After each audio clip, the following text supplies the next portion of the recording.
আসসালামু আলাইকুম, আমি সাইদ আফ্রিদি আছি আপনাদের সাথে। আমি আজকে আপনাদেরকে দেখাবো আইসিটু প্লাগইন। আইসিটু প্লাগইনটা আমরা মূলত পোর্টফোলিও হিসেবে ব্যবহার করতে পারি। তো আমরা গুগলে গিয়ে লিখবো আইসিটু, লেখার পরে আমরা এন্টার প্রেস করব। ফার্স্ট যে লিঙ্কটা আসছে ওইখানে আমরা ক্লিক করব।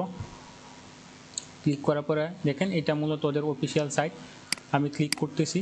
আইসিটু প্লাগইনটা মূলত কীরকম হতে পারে সেটাই মূলত আমরা দেখতে পাচ্ছি। শো অলে ক্লিক করার পরে আপনার সবগুলো আসতেছে। তো আমরা আইসিটু প্লাগইনটা ডাউনলোড করে ফেলি। এই যে isotope.pkgdmin.js এটা আমরা ডাউনলোড করি। ডাউনলোড করার পরে দেখেন এই কোডটা আমাদের লাগবে। তো লিঙ্ক থেকে এই ফাইলের রিনেমটা আমরা কপি করে ফেলি। কপি করার পরে আমরা একটা ফাইল বানাই। আমরা যেখানে ইউজ করবো সেখানে যাই। এখানে আমরা রাইট বাটনে গিয়ে নিউ টেক্সট ডকুমেন্ট এখানে পেস্ট করে দিই। .js এই এক্সটেনশনটা লাগবে। রাখার পরে আমরা যে কোনো একটা এডিটরে এটা ওপেন করি এবং এই কোডটা আমরা Ctrl+A প্রেস করে সবটুকু কোড সিলেক্ট করি এবং Ctrl+C দিয়ে কপি করি। এরপরে আমরা এডিটরে গিয়ে পেস্ট করে দিই এবং Ctrl+S দিয়ে সেভ করে দিই। এরপরে এটা আমরা লিঙ্ক করে ফেলি। তো আমি অলরেডি আগে থেকে লিঙ্ক করে রেখেছিলাম। আপনারা জাস্ট একটা স্ক্রিপ্ট ট্যাগ নেবেন এবং এর ভিতরে SRC নামে একটা অ্যাট্রিবিউটের ভিতরে এই যে এটা লিঙ্ক করে দিবেন। তো আমি যদি আবার আইসিটুপে যাই, যাওয়ার পরে একটু নিচ দিকে যাই এবং বাম পাশে যে নেক্সট আছে নেক্সটে ক্লিক দিব। এরপরে দেখেন এখানে ফিল্টারিং আছে, ফিল্টারিংয়ে ক্লিক দিব। এরপরে আবার দেখেন বাম পাশে ইউআই এবং ফাংশন আছে। তো আমরা ইউআইয়ে ক্লিক করি। ইউআইয়ে ক্লিক করার পরে দেখেন ওদের HTML এর মার্কআপটা ওরা জাস্ট একটা বাটন ইউজ করছে এবং ডাটা ফিল্টার নামে একটা অ্যাট্রিবিউট ইউজ করছে এবং প্রতিটার জন্য একটা করে ক্লাস ইউজ করছে এবং যেটা শো অল সেটার জন্য কোনো ক্লাস ইউজ করে না, সেজন্য জাস্ট হ্যাশ দিছে। তো আমরা এরকম বানানোর চেষ্টা করি আর আমরা বাটন ইউজ না করে ইউএল এবং এলআই ইউজ করব। তো আমরা এখানে আসার পরে একটা কন্টেনার নিব, নেওয়ার পরে রো নিব,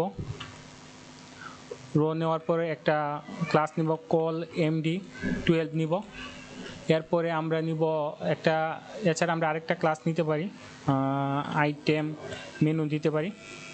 মেনু দেওয়ার পরে একটা ইউএল নিব, ইউএলের ভিতরে আমরা এলআই নিব। নেওয়ার পর আমরা ট্যাব প্রেস করব। তো আপনাদের যদি এরকম না আসে আপনারা দেখে দেখে টাইপ করে ফেলতে পারেন। এরপরে যাই আমরা ইউএলের ভিতরে ওদের অ্যাট্রিবিউটটা ইউজ করি, যে ডাটা ফিল্টার নামে অ্যাট্রিবিউটটা এটা আমরা ইউজ করে ফেলি। এখানে আমরা পেস্ট করে দিই এবং এর ভিতরে আমরা দিই ওয়াল। এই কোডটা আমরা কয়েকবার কপি করি। আমি ফার্স্টে দিলাম ওয়েব ডিজাইন, পরেরটাতে দিলাম ওয়েব ডেভেলপমেন্ট, এরপরে দিলাম আমি এসইও, এরপরে দিলাম গ্রাফিক্স ডিজাইন। দেওয়ার পরে আমি ক্লাসগুলো সিলেক্ট করে দিই। এখানে জাস্ট ডট দিয়ে লিখব ওয়েব ডিজাইন, এরপরে দিব আরেকটা ডট দিব, দেওয়ার পরে দিব ওয়েব ডেভ দিতে পারি জাস্ট। এরপরে দিব এসইও ডট এসইও, এরপরে দিব গ্রাফিক্স দিলাম জাস্ট।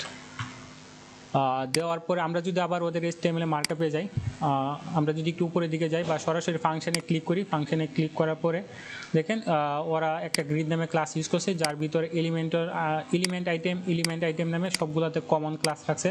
তো আমরা এরকম কমন ক্লাস রেখে কিছু ডিপ বানাই। তো যেখানে রোটা শেষ হয়েছে তার উপরে এবং কল md12 যেখানে শেষ হয়েছে তার নিচে আমরা আরেকটা ক্লাস নিব, .item details নামে একটা ক্লাস নিতে পারি।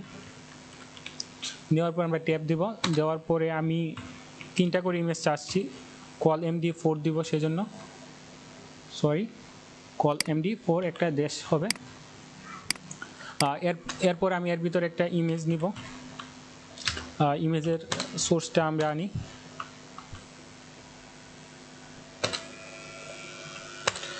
এরপরে দেখেন ওরা এলিমেন্ট আইটেম নামে একটা কমন ক্লাস রাখছে। তো আমরা আইটেম নামে জাস্ট একটা কমন ক্লাস রাখলাম। রাখার পরে আমরা জাস্ট এই যে এই কোডটা কয়েকবার কপি করি। এরপর আমরা ইমেজগুলার রিনেম চেঞ্জ করে দিতে পারি বোঝার সুবিধার জন্য। আপনারা আপনাদের সুবিধা মতো ইমেজের রিনেম দিতে পারেন যেন বুঝতে পারেন সহজেই।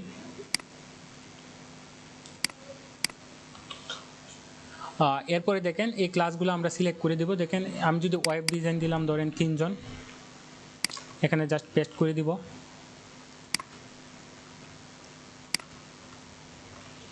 এবং ওয়েব ডেভেলপমেন্ট দিলাম 2 জন, এবং এসিও দিতে পারি 3 জন, আর 2 জনই রাখলাম। জাস্ট গ্রাফিক ডিজাইন দিতে পারি 1 জন। এরপর দেখেন ওরা একটা ফাংশন ইউজ করছে। আমরা যদি আবার ইউআই যাই বা আরেকটু নিচ দিকে যাই, এই যে ইউআই নিচে ওরা একটা ফাংশন ইউজ করছে। এই ফাংশন কোডটা আমাদের লাগবে। এটা আমরা আমাদের কোডের নিচে একদম স্ক্রিপ্ট ট্যাগের ভিতরে পেস্ট করে দিই। দেওয়ার পরে দেখেন ওরা গ্রিড ক্লাস ইউজ করছে। তো আমরা যেহেতু এখানে অন্য আরেকটা ক্লাস ইউজ করছি আইটেম ডিটেলস, এই ক্লাসটা আমরা দিয়ে দেই গ্রিডে। এবং আমরা আরেকটা ক্লাস ইউজ করছি আইটেম মেনু। আইটেম মেনু জায়গাতে আমরা এই ক্লাসটা দিয়ে দিই। ফিল্টার বাটন গ্রুপের জায়গায় এখানে আইটেম মেনু দিয়ে দিই। এবং দেখেন ওরা বাটন ইউজ করছে, তো আমরা যেহেতু বাটন ইউজ করি না, আমরা জাস্ট এলআই ইউজ করছি, তো আমরা এখানে এলআই দিয়ে দিই। এলআই দেওয়ার পরে আমরা কোডটা একটু একবার সেভ করে যদি রান করে দেখি প্লাগইনটা কাজ করে কিনা। দেখেন প্লাগইনটা কিন্তু কাজ করছে। এখন আমি জাস্ট সিএসএস দিয়ে একটু এডিট করব। তো আমি যদি আমাদের সিএসএসে যাই, শুরু থেকে আমাদের ক্লাসগুলো দেখি, যে আইটেম মেনু ক্লাসটা নিলাম কপি করে। এরপরে দেখেন বডিতে মার্জিন 0 পেডিং 0 দিছি। এই ক্লাসটা পেস্ট করার পরে এখানে আমরা টেক্সট অ্যালাইন সেন্টার দিতে পারি, যেন মাঝামাঝি থাকে টেক্সটগুলো। টেক্সট অ্যালাইন সেন্টার এবং একটা মার্জিন দিতে পারি। মার্জিন টপ বোতামে দিলাম 30 পিক্সেল এবং ডানে বামে দিলাম O2, যেন মাঝামাঝি চলে যায় একদম। এরপর দেখেন এই ক্লাসের ভিতর ইউএল এবং এলআই আছে। তো আমরা এই ক্লাসটা আবার নিই, নেওয়ার পরে ইউএল নিই এবং এলআই নিই।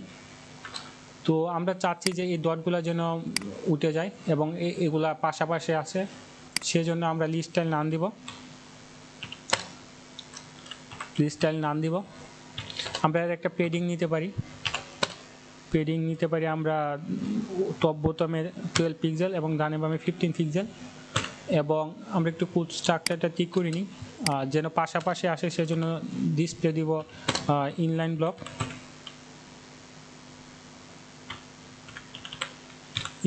দিব আমরা, ইনলাইন বানান মিস করা যাবে না, বানান মিস করলে আপনার কোড মিস্টেক আসবে। এরপর আমরা এর একটা বর্ডার দিতে পারি, বর্ডার 1 পিক্সেল সলিড। আমরা টমেটো নামে একটা কালার আছে, এটা দিতে পারি। এরপরে আমরা কাউসার দিতে পারি, কাউসার পয়েন্টটা দিতে পারি।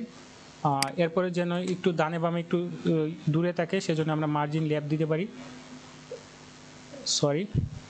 মার্জিন রাইট দিতে পারি। 10 পিক্সেল। এবং এটা যদি একটু রাউন্ড টাইপ হয় কোনাগুলা, সেজন্য বর্ডার রেডিয়াস দিতে পারি।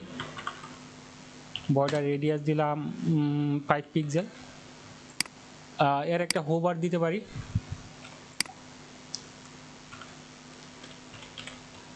কমা দিয়ে। এর জন্য আমরা অ্যাক্টিভ একটা ক্লাস ইউজ করতে পারি, অ্যাক্টিভ নামে। এর আমরা ব্যাকগ্রাউন্ড কালারটা দিতে পারি, ব্যাকগ্রাউন্ড দিলাম টমেটোই দিই, যেহেতু আমরা টমেটো ইউজ করছি। এবং এর টেক্সটের কালারটা চেঞ্জ করে দিতে পারি, সেজন্য আমরা জাস্ট কালার দিব হোয়াইট। এবার যদি আমরা কোডটা একবার একটু রান করে দেখি কোডটা কাজ করে কিনা। দেখেন বাটনগুলো সুন্দর করে আসছে, ইউএলএলআই। এবার আমরা ইমেজের একটা সাইজ দিতে পারি। তো আমরা দেখেন এখানে একটা ক্লাস ইউজ করছে আইটেম ডিটেলসের উইথ দিয়ে আমরা 100%। আপনি ক্লাসের আগে অবশ্যই ডটটা মিস করা যাবে না। এবং আইটেম ডিটেলসের ভিতরে ইমেজ আছে, ইমেজের হাইটটা আমরা 100% করে দিই। এই যে আইটেম ডিটেলসের ভিতরে যে ইমেজের হাইট 100% করে দিই। এরপর আমরা কোডটা সেভ করে যদি একবার একটু রান করে দেখি, দেখেন সুন্দর করে কাজ করতেছে।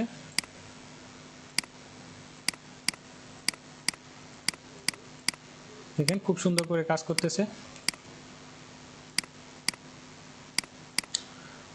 এখানে আমরা ইচ্ছা করলে একটা মার্জিন বোতাম দিতে পারি, যেন কাছাকাছি না লাগে ইমেজে। তো আমরা মার্জিন বোতাম দিলাম,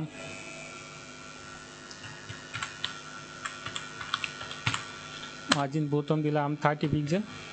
এবার যদি আমরা কোডটা রান করি, দেখেন একটা গ্যাপ তৈরি হয়ে গেছে। তো এইভাবেই মূলত আমরা আইসি2 প্লাগইনটা ইউজ করতে পারি নিজেদের পোর্টফোলিও হিসেবে। আমরা ইচ্ছা করলে আরও বেশি করে ইমেজ নিতে পারি এবং নিজেদের মতো করে টেক্সট এডিট করে নিতে পারি। তো আশা করি বুঝতে পারছেন। অসংখ্য ধন্যবাদ যারা ভিডিওটা দেখছেন।